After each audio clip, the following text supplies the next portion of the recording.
আমরা এই Bluetooth inhibitor বা জ্যামার যন্ত্রটি কিভাবে এটি চালু করতে পারি।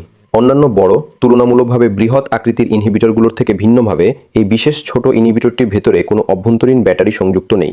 এই পরিস্থিতিতে এটিকে কার্যকর করার জন্য একটি বাহ্যিক পাওয়ার সাপ্লাইয়ের প্রয়োজন হয়। অন্যদিকে এর বৃহৎ মডেলগুলোতে সাধারণত একটি অভ্যন্তরীণ ব্যাটারি সংযুক্ত থাকে এবং সেগুলোকে কেবল চালু করলেই কাজ শুরু করে।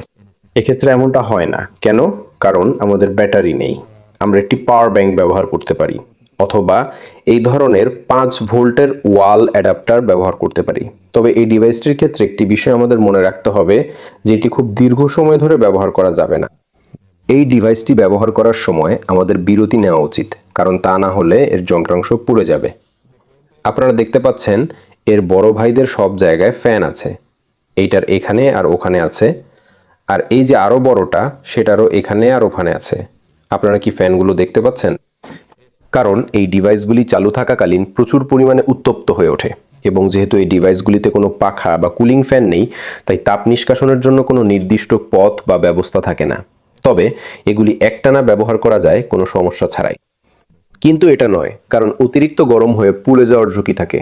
আর এই ডিভাইসের পরবর্তী সংস্করণ বা ডিজাইনগুলোতে আমরা মডিউলগুলোর অতিরিক্ত গরম হওয়া সংক্রান্ত সমস্যাগুলো সম্পূর্ণভাবে সমাধান করব, কিন্তু সেটা অন্য কোনো ভিডিওর জন্য আলোচনার জন্য তোলা থাকলো। Bye bye.